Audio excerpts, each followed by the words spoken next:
Welcome to the Her Story Circle podcast, the podcast that brings you the extraordinary tales of everyday women who are changing the world. I'm your host, Gertrude Mache, and I'd like to acknowledge traditional custodians of the land on which we meet today. I also like to pay my respects to elders, past, present, and emerging.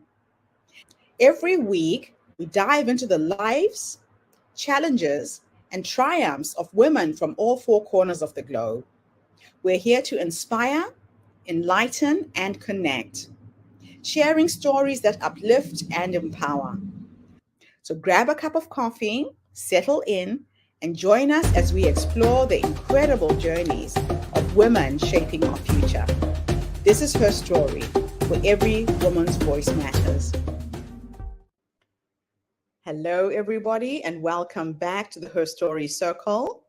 This is Gertrude Mache here in beautiful Melbourne, Australia. And today I am graced with the presence of yet another fascinating young woman. Welcome, welcome, welcome to our tribe. Please tell everybody your full name, where you're based, how old you are, and share your story with us today.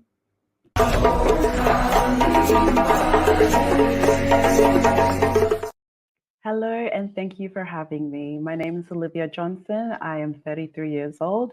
I'm originally from Ghana, but I am based here in Brisbane, Australia. Thank you so much for featuring me on your beautiful podcast. So about me professionally, I have my master's degree in business management, and I have worked in HR managerial positions prior to starting my own company called Olive Solutions, where I provide HR and business management services and consultancy. A little bit about me personally.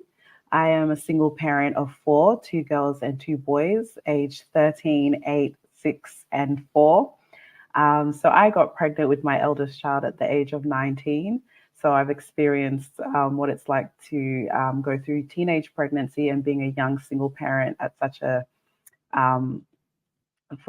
young age, So before getting married in my early 20s, then I had my 2 boys who are now aged 8 and 6, and my youngest daughter aged 4, who is also on the autism spectrum. So that's been a little bit of a journey in itself. So I was previously married for 7 years in a marriage that turned out to be quite toxic and involved predominantly emotional and psychological abuse. But it was as I got out of the marriage that I came to find out exactly what emotional and psychological abuse was, and that there was more to domestic violence than just the physical, as I initially thought. And as strange as that may sound, it made me realize just how culturally sheltered I was in acknowledging other forms of domestic violence, such as emotional and psychological, involving the whole power and control, manipulation and gaslighting, etc., that falls under it. So now having to be a sole parent to these 4 kids, manage my business, I had such a fire in me to advocate strongly on the various forms of domestic violence, particularly to cultural and linguistically diverse communities, starting with my own. I met a wonderful lady called Rose who shared a similar story and passion, and together we started Sister Support, where we educate, bring awareness, and advocate for women's matters, particularly in DV and mental health. So we've kicked off strongly this year with our monthly Sisters Self-Care socials, and we have so much more planned for the year. So stay tuned for that and follow Sister Support on social media. To summarize some of my experiences, I have experienced sexual abuse when I was a child from the age of 5 to about 9 years old. I've gone through teen pregnancy and being a single parent. And I've gone through domestic violence in the form of emotional and psychological abuse in my previous marriage of 7 years. And now being a single parent again to 4 kids with 1 recently diagnosed on the autism spectrum, I'm having to now navigate through all of that on my own. So I just want to point out that I know firsthand the toll it takes mentally and how tasking my healing journey is as I'm going through life juggling these various things. And so this is also why I'm such a huge supporter and advocate for mental health and bringing awareness as well. Because, culturally, we are told as African women to be strong. And, there's nothing wrong with that necessarily. But in my opinion, I feel it could benefit from being backed up by acknowledging damaging behaviors and realistic support systems in place. Being told to be strong all the time for me personally has been more damaging because it came across to me as dismissive and just words of comfort, but not necessarily acknowledging my experiences as I get asked, well, what did you do? You know, or the most common question that I heard back in the day, in those marriage days, was just pray about it, you know. So it's kind of like these responses, or it's like a tap on the back, off you go. So this response to me has been more detrimental in the fight to bring awareness and educate people on DV, which, might I add, you know, DV is something for both males and females. So don't get me wrong. You know, males and females can experience DV, but I advocate strongly for females because I believe when you educate a woman or bring awareness to a woman, she can also educate her community and her children and the next generation. But I also, you know, am full advocate for men and female, but I can relate more to female, being a female myself. Yeah, so I always say, I say this to my kids, I say this to anyone, that respect is the minimum requirement to give another person. And although we as humans are not perfect, this should not be a reason to justify sexual and domestic violence against someone in any form. So, you know, as a culturally diverse African female, I'm already considered amongst the minority. Add to that being a single parent, I'm considered amongst the low socioeconomic status. And being a sole income earner, according to statistics, I'm 5 times more likely to live in poverty than 2-parent families. Despite all this, I've been able to start my own company, which has been always a dream of mine. I've been able to provide a safe space for my kids to grow. And I've been finally able to start my healing journey to heal from my childhood trauma, the things I experienced in my previous marriage, and to find myself again. So, you know, all of these things are not easy things to overcome, but, you know, with the right education, the right awareness, the right advocacy, you know, taking those steps to healing has been something that has been such a journey and experience for me. So I'm really happy to be given the opportunity to have a platform where I can share my story and share my experiences in hopes to help other people out there who may be going through the same thing. So this has really kind of been my story. Although there's a lot more to it, you know, it's only been in recent times that I've been able to actually talk about it to this extent, because it required a lot of healing that I had to go through. But it's been a journey, and today, you know, I have 4 healthy, beautiful kids, and we're going on strong. So thank you so much for having me. Wow. You know, listening to you speak, it just absolutely blows me away at the number of women I've interviewed who have gone through, you know, similar experiences. Unfortunately, your story is more common than it's not common. And it's Mm, actually quite sad to see that cycle, you know, perpetuating within our communities. yeah. So you came all the way from Ghana to Australia. You were 5 years old. Let's start there. Can you share what it was like adapting to a new culture and environment at such a young age, and how this experience has shaped your identity? Yeah, definitely. So I was originally born in Ghana, and we relocated to America when I was about 2 years old.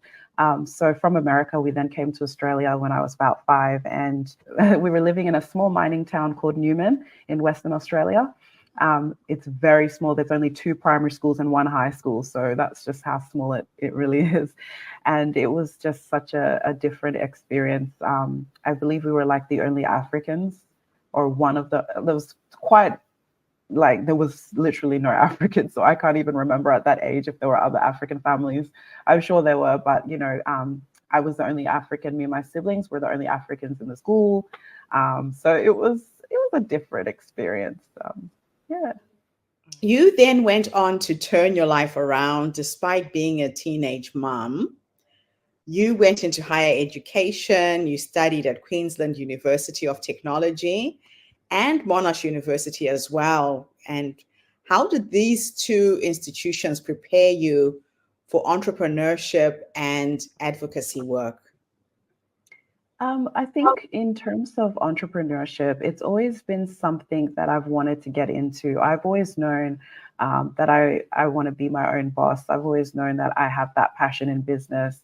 But doing higher education really gives you that backing, that knowledge to be able to do it successfully. So, going to QT, I studied in bachelor's in early childhood studies, which is more in the education kind of industry. But then, coming into my master's, I did business management, and I've been able to kind of experience the best of both worlds, I suppose, being a center manager and then navigating into the HR space. So definitely, I'd say having higher education really assisted me in my journey to where I am now as an entrepreneur. And it's been very beneficial in having those things as a foundation and a backing. That's absolutely wonderful. So, your personal experiences with childhood abuse, the teenage pregnancy, and overcoming a toxic marriage are both heart wrenching and inspiring. Can you share how these challenges have fueled your passion for advocacy and resilience? Definitely. So, going through childhood sexual abuse, it was a very difficult thing to kind of grasp as a young person, as young as I was. And, everybody's trauma comes out differently. Everybody reaches out for help differently. What I can say from my experience is, my family did not know what had gone on at the time. And so they just saw me like I was acting out or I was being rebellious, but I was actually crying out for help. It was definitely a trauma response. And so that kind of, I guess that kind of instilled in me this fight for justice, this fight to advocate for people who are going through sexual abuse and even domestic violence. Like in my situation, there were so many times that I have cried out for help, and what I get told is, you're strong, pray about it, you'll get through it.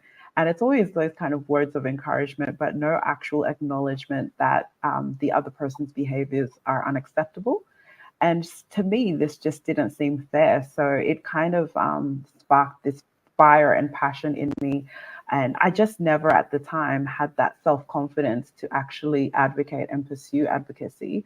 But coming off on my own, I've healed enough to know that it's something that needs to be advocated for, considering I've gone through it in my own journey. I've been in Australia since I was 5 years old, but I still didn't know there were other forms of domestic violence. I didn't know emotional and psychological abuse existed until I went through it myself and got the advocacy and help from social services and organizations that educated me on exactly what I had been going through. Because at the time I knew it was wrong, but I couldn't put words to it. So culturally, it's like, if you're not being beaten and it's not, physically shown on you that you are hurt, it's not abuse really. It's more covered up. But emotional and psychological abuse is very real, and the mental toll it takes is very real. And I always say, before even physical abuse happens, emotional and psychological abuse has already taken place. So it's just something that I felt needed to have more awareness around. And I know that Australia has been doing a lot of campaigns on that, but I just feel from a culturally and linguistically diverse background, and I just feel like those kind of communities need to hear about it more. And so, coming from someone like myself, I feel like I can make a better impact in relaying that message across. So that's really kind of what sparked my fire for advocacy. That's just amazing. So, balancing the demands of being a sole parent, especially with a child on the autism spectrum, while managing your professional responsibilities is not a small feat. What No. has been your approach to achieving this balance, and what lessons have you learned along the way? So my approach to, like, I've always been a big believer in work and life balance. Mm, And I always know that, as a sole parent, your kids are going to need you just that little extra. So that's a part of, why I started Olive Solutions, was so I could have that flexibility and availability to be a parent to my kids, but also to have a professional life. So I think the biggest thing for me has been maintaining that work-life balance and effective time management. I have always been strict on organizing my time. There's a time for everything, I always say. So, I try and stick with those things and not blur the boundaries. Obviously, sometimes you do have to work, in the nighttime when the kids are sleeping and all of that, but it's a part of building your business. So it's a sacrifice that you kind of make. But for me, as a sole parent, to be able to raise 4 kids, have a professional life, and advocate and do all that I do, it really comes down to extremely effective time management. I can imagine. Your advocacy against sexual and domestic violence is incredibly important. What are some of the key initiatives or programs that you've implemented through your work to combat these issues? Yeah, so me and a friend of mine, we both had similar backgrounds, and like I mentioned, we came together and started Sisters Support. So Sisters Support is really where I channel all my advocacy, um, and that's really where I put in my effort and my soul to bringing awareness and educating women from culturally diverse communities on domestic violence. So we do programs. So far, we've kicked off the year with our Sisters Self-Care Socials. So it's a monthly social where women come together. It kind of combats that whole concept of isolation as well, because when you've gone through DV, it's hard to come out on your own and build your life up again. So, some of these women will come out just to have a social life or just to get out of the house. So, we're kind of channeling a little bit of self-care into their awareness. It's a safe space to discuss, important issues to women at the time. So Sisters Support has really just been such a blessing to me. And that's where I kind of channel all my advocacy. In Zimbabwe, we have a saying that your healing starts when you share your story with someone else. A Mm, lot of times women internalize the experiences they're having, and it manifests in all types of diseases, hypertension, heart mm. failure. So I really commend you for the work that you're doing in creating a safe space for the stories to breathe and to get out of Thank you. the individuals that are suffering. It's Thank really you so important. much. So, mental well being is a critical aspect of overcoming personal challenges. What are some of the strategies or practices that you found to be helpful in maintaining your mental health and supporting others on their journey? Oh wow. So yes, mental health is a very important issue for me personally too, having gone through it firsthand. But what I would say is, the body, when the body is injured physically, it just kicks in to heal itself. If you cut your finger, your body knows, okay, we need to now, heal. But when you're injured mentally, that is a whole nother journey that you need to take on your own. And so that's been a very challenging aspect of dealing with mental health and coming from, I'd say in my family, it's not really something we've acknowledged so strongly. However, my mom is a nurse, so it's something that she has been speaking on. But, like when you're little, you don't really understand that concept until you get older, and then you really know that, okay, some things take a toll on your mind. Um, so I think it's just been having to be intentional about my healing journey, taking those steps to reach out for help when I need it, and also taking a step back when I need it to say, okay, today I'm not going to be able to do everything. And maybe I just need time for myself, or having just one task to do that I can smash out when I'm in those moments of feeling low. Just it's just a very intentional journey is what I can say, and it starts always with you. That's good. So, reflecting on your journey, what advice would you give others who are facing similar adversities, particularly young women and girls who may be experiencing challenges related to abuse, pregnancy, or personal identity? My biggest thing is education. You need to educate yourself. You need to understand exactly what you're going through and how you can seek help. Because if you don't know, you can't help yourself. And I say that coming from a place of experience because I was stuck in a situation where I didn't have the words to define what I was going through until I sought help and educated myself on, okay, this is emotional and psychological abuse. This is control and manipulation. This is gaslighting. And, it's almost like a light bulb moment when you do, um, educate yourself on these things and understand what you're really going through, because then that is when you will start to fight for yourself. So I would say the biggest thing for anyone experiencing this is to seek help and educate yourself on really what you're going through. And a part of educating yourself is seeking help. Call 1-800-RESPECT, call those hotlines that you'll be able to explain what you're going through, and they can kind of tell you, you need to seek help or advocate on your behalf. And that is exactly what I did to get myself to where I am today. So I would definitely say educate yourselves and seek help. Through your initiative, Sister Support, you've created a platform for supporting women in various ways. Can you highlight a particular program or a success story that exemplifies the impact of your work? Yeah, so Sister Support launched on the 25th of November 2023. So last year is very fresh. And this year we are starting off with Sisters Self-Care Socials. So we had our first social in February.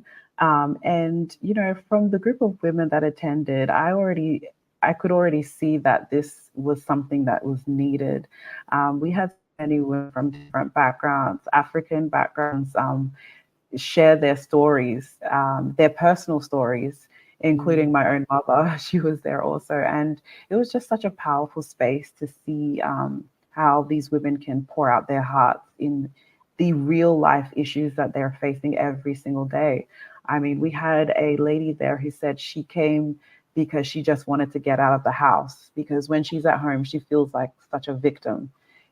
Things like that just show me that what we're doing is something needed in the community.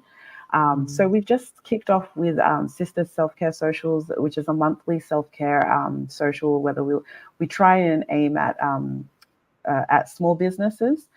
So we'll just, hold it at someone's restaurant and kind of promote them as well. So supporting women in business. But we also have other programs planned for the year. We are partnering with other organizations to come up with programs for women to really be able to express what they're going through, programs that target mental health and well-being, and programs that also bring awareness to DV and things like that. So it is a work in progress, but we've kicked off the year very beautifully. That's excellent. Wow. So much work that needs to be done in this space. Mm. So, if I could take you back to the younger you, that young girl who, one, was abused, two, got pregnant at an early age, if you could go back and give her three nuggets of wisdom, three pieces of advice based on what life has taught you up until this point, what would you share with her right now? Wow. So I would share with her, first of all, stay strong in your faith. Do not sway from your faith. Remain strong in your belief in Christ and God. The second one, I would say, do not allow external people to dictate who you are. Do not allow the outside world to dictate who you are as a person. And then the third one I would say is believe in yourself and know yourself so that you don't allow those outside voices to tell you who you are. And yeah, those are the three. It was a hard one, but those are my three words of advice. Well, you've certainly become an example of all three of those pieces of advice. It's really quite commendable how far Mm. you've come. So now let me teleport you into the future. As you look to the future, what are your goals for expanding your advocacy work? And how do you plan to continue supporting individuals and communities in overcoming and facing their challenges? So when I look to the future, I really just see myself being able to share my story in more detail and entailing exactly what I've gone through to help others and to inspire others to also come out and seek help or, overcome what they're going through. I've coined this term for the year, pain into purpose. And so that's really kind of my vision for the future is to continue turning my pain into purpose. So I believe I didn't go through what I've gone through for nothing, that it is a platform and a story that can also help other women. So I'm really keen on just being able to share my story in a bit more in depth because I have a lot of facets that I could use to help others, teen pregnancy, single parent, raising a child on the autism spectrum. All these things are not new to the world. A lot of women are going through similar things, and it'll just be amazing to be able to inspire. So that's really kind of my vision for the future is to continue advocating and inspiring. Now, just to go to talking about parenting a child on the autism spectrum, a lot of children suffer and a lot of parents don't know what to look out for. Hmm. And what was your experience? What made you say something isn't quite right? And you went and sought help in that respect. Yeah, so I think the first thing for me was I've actually worked with children on the spectrum before as an educator, as a support educator. So I already kind of knew the things to look out for. But in my own child, I think the biggest thing was we were calling her name and she was not responding. So initially, I thought it could be an issue with her hearing. We got her hearing checked, and it wasn't so much of the hearing issue. And I had also noticed some other behaviors, like she was very much, she would prefer to play on her own, and she would play with very odd objects, like things you wouldn't expect a child to be interested in. And she'd get attached to those objects quite quickly and season where she's just playing with that one object and just the way she plays also. And she wasn't pointing. So that just things that I could spot socially that she was not hitting, as well as her communication skills. She was not even saying mama or anything at the time. Like it was just very sporadic, kind of random sounds. Where I felt that at this stage she should be saying one or two words. So that kind of sparked me to get to seek further professional advice. That's really good advice. So many things that can be missed, especially with new moms. And I think Mm. by now you had had three other children, so you could actually see the difference, right? Yeah, definitely. The last thing I would love to do is to teleport you into the future to meet the 80-year-old you. You're 80 years old, you're sitting on your porch surrounded by your children and your grandchildren.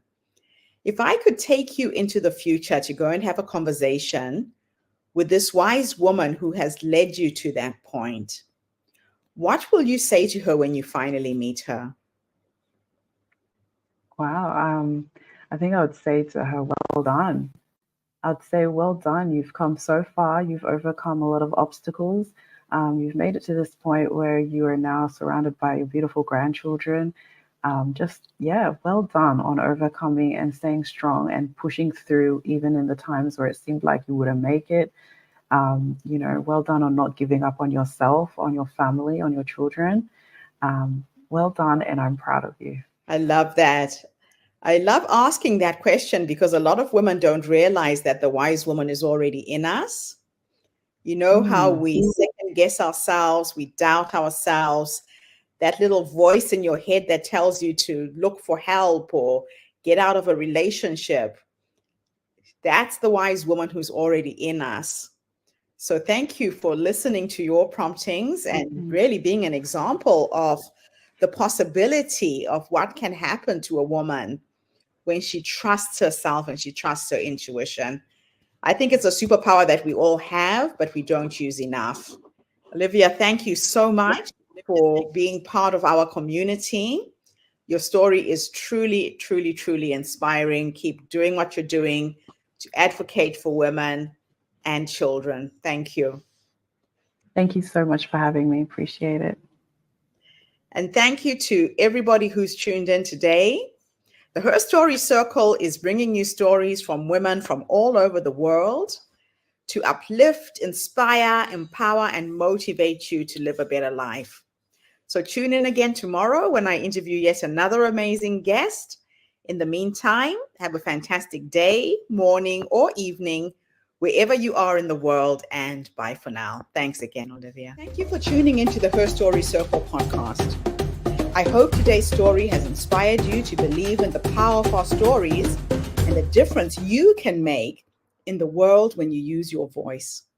I'm Gertrude Mache, and it's been an honor to share this space with you, where voices from all walks of life come together to weave a rich tapestry of diverse perspectives. Don't forget to subscribe, rate, and review our podcast to help us share these stories with more listeners. Follow us on social media by looking for the Her Story Circle podcast for more updates. And join us tomorrow for another episode filled with courage, resilience, and empowerment. Remember, your story matters, and together we're building a stronger, more inclusive world. Until next time, keep making her story.